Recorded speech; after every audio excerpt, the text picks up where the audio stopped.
Nous poursuivons notre tour de l'actualité du sport sartois avec du basket après notre page football. On ouvre cette petite page basket donc après avoir subi la plus lourde défaite de leur histoire à Paris. Eh bien, le MSB a retrouvé le sourire samedi soir à Antares en s'imposant face au Portel. Loin d'avoir à livrer une grande prestation, les Tangos ont assuré l'essentiel en allant chercher le succès devant leurs supporters. 15 points pour Nate Mason, 12 points pour Devante Jones et Williams Naras.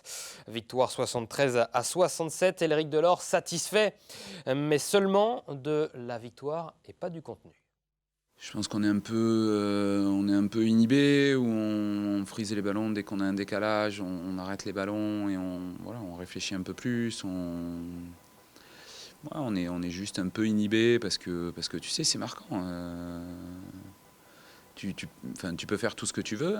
Tout le monde peut être déçu ou se sentir, tu sais, humilié. Les premiers qui se sentent comme ça, c'est les joueurs. Parce que pendant 40 minutes, ils se sont fait massacrer. Donc même si on peut tous se sentir, tu vois, après un match comme ça, ceux qui ont été blessés, les premiers, les plus forts, c'est d'abord les joueurs. Donc il faut se remettre de ça. Ça veut dire aussi qu'il faut être capable de, quand on est laborieux, il faut être capable d'aller chercher les matchs. Quand le Portel nous pousse à jouer demi-terrain, il faut être capable de construire les actions, il faut être capable de... Donc, il y avait un focus aussi défensif qui était beaucoup plus important de la part de tout le monde, parce qu'on a passé 2 jours à travailler uniquement défensivement. Donc il faut aussi, tu vois, il faut digérer un petit peu tout ça. 2 victoires et 2 défaites, le MSB qui est à l'équilibre, 8e de cette Betclic Elite avant d'affronter le 6e du championnat Nanterre ce mercredi donc à l'extérieur. On passe au cyclisme avec la classique Paris-Connerré qui se déroulait ce week-end sous un grand soleil et une météo parfaite, allure très rapide en début de course. Plusieurs petits groupes arrivent détachés sur le très difficile circuit final de Connerré. À quelques kilomètres de l'arrivée, Pierre Thierry va accélérer pour sortir avec 2 autres coureurs, Doshi de Nogent-sur-Oise et Balawat de Vendée. Le coureur de Morbihan, Fibolia, ici à l'image, attaque une nouvelle fois dans la dernière ascension dans la côte des Vénérets. Personne ne parvient à le suivre et il s'impose, vous l'avez vu, en solitaire. Derrière donc Doshi et Balawat vont compléter le podium. On va écouter le vainqueur de ce Paris-Connerré. J'ai voulu parier sur une attaque dans la dernière difficulté, la bosse. Et j'ai fait tout au sprint et je me suis dans ma tête c'était le premier qui s'assoit qui a perdu et j'ai réussi à remettre en haut et ça a craqué et puis après dans le plat descendant j'ai tout mis et après j'ai fait le trou direct donc c'est cool. Ouais, c'était ma dernière course amateur là donc je voulais la gagner pour bien finir et puis on devait gagner une victoire sur le week-end, on n'a pas eu trop de réussite donc là ouais, c'est cool. Pierre Thierry qui passera d'ailleurs professionnel la saison prochaine au sein de l'équipe développement d'Arkea B&B Hotel. Il y retrouvera le Sartois Louis Roulant, lui aussi pour sa première saison au sein des rangs professionnels. La course à pied à présent avec 250 coureurs au départ des foulées de Mulsanne pour la 30e des foulées d'Étival, ce dimanche pour la 30e édition. Les foulées de Mulsanne, c'est passé. Pas de surprise sur le 10 km. Les favoris étaient bien au rendez-vous. On voit Antoine Exmélin passer à toute allure. Et c'est lui qui va aller chercher le succès.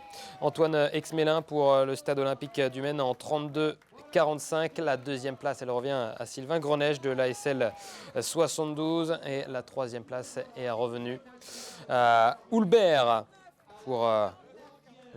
l'équipe Run Freedom. On va écouter le grand vainqueur du jour, Antoine Exmélin.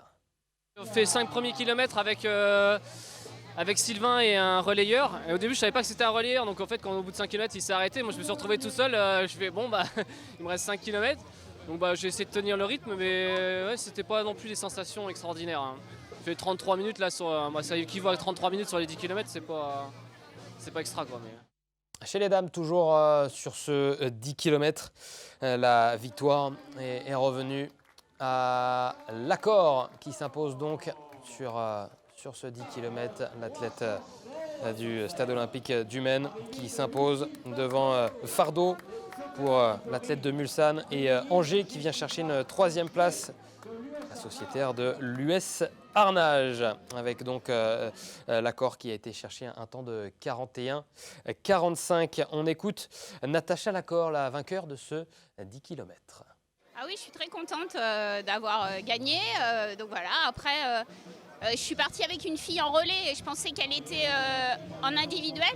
Donc en fait, on a couru assez vite le 5 premiers kilomètres.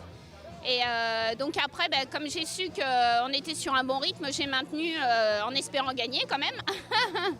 Ça fait toujours plaisir de gagner une course.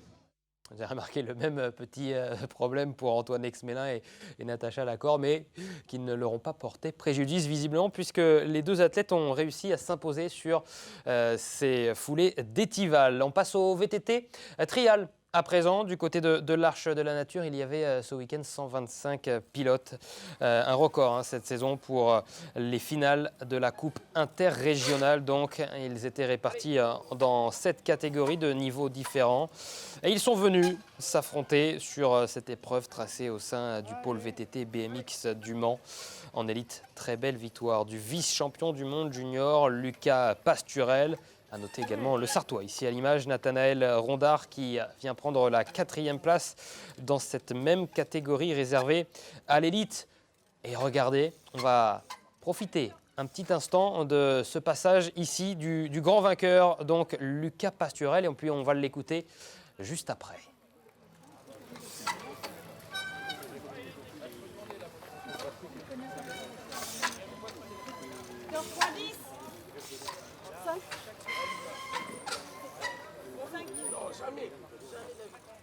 J'ai commencé pas trop ouf mon premier tour, mais j'ai su rebondir au deuxième. Donc je fais un sacré bon tour.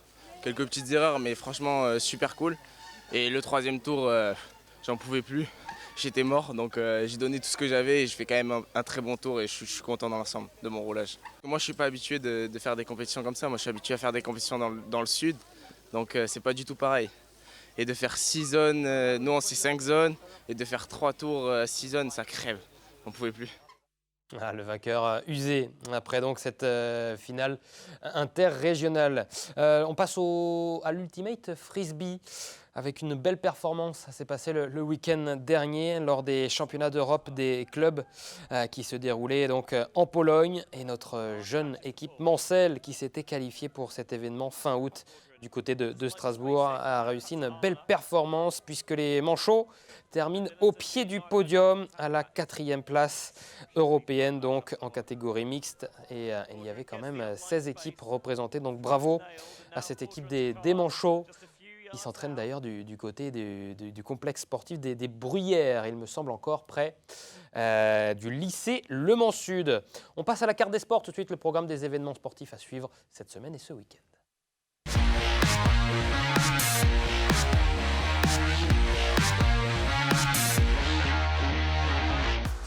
La carte des sports à présent avec plusieurs événements. Ça se passe ce week-end. Il y aura du basket, il y aura du trail notamment du côté du Mans, du Val d'Huine aussi à la Ferté-Bernard, du VTT à Parigny-l'Évêque ou encore de la course à pied à la Flèche. On voit ça en détail et on commence avec du basket donc avec un match ce mercredi pour le MSB à l'extérieur et un match à domicile donc ce week-end avec 2 matchs cette semaine pour les joueurs d'Elric Delors à partir de 18h30 samedi à Antares, MSB face à la SIG, face à Strasbourg, une belle rencontre de ce championnat de Betclic Elite. Vous pouvez réserver vos places donc pour ce nouveau match des tangos.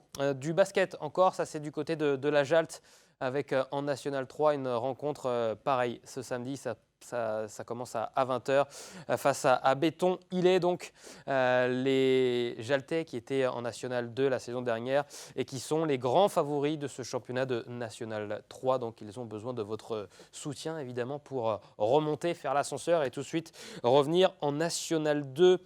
On passe à la Ferté-Bernard avec un trail, le trail du Val d'Huine, c'est la 8e édition. avec plusieurs distances. Là aussi, vous avez le 12 km à 19h30 et le 27 km pour les plus courageux à partir de 18h30. Départ du côté de Boissé-le-Sec. Vous pouvez là aussi vous inscrire donc, sur ce trail du côté de La Ferté-Bernard. De la pétanque avec un concours là aussi, vous pouvez vous inscrire, c'est samedi, le 3e régional d'Allonne, donc du côté de l'ouest du Mans. Vous avez ce prix de la ville d'Allonne également féminin avec donc ces tournois là aussi, vous pouvez vous inscrire avec une belle cagnotte à aller gagner si vous tirez aussi bien qu'Amoun Shamsuddin. Évidemment, on passe à dimanche avec le cyclocross du côté de Parigny-l'Évêque. Vous savez que la saison hivernale va bientôt commencer et évidemment on va retrouver les sous-bois avec les cyclocross du côté de Parigny-l'Évêque à 12h30. Le mini cyclocross avec les petits, les minots qui vont partir. 13h15 les minimes, 14h les cadets juniors et les dames. Et à partir de 15h15, donc, les élites avec les espoirs et les seniors. Ça se passe du côté de Parigny-l'Évêque pour ce cyclocross, de la course à pied également dans le sud-ouest du Mans avec la Flèche, le 10 km de la Flèche. Il y a également le 5 km à partir de 10h et puis le 10 km c'est à 11h. Vous pouvez là aussi vous prendre encore une petite place. Course qualificative d'ailleurs pour les championnats de France avec ce 10 km de la Flèche. Et puis de la randonnée du côté de Montfort-le-Génois avec la randonnée des Diablotins. Là aussi, il y a randonnée pédestre et VTT. Donc n'hésitez pas à vous rendre du côté de Montfort-le-Génois ce dimanche.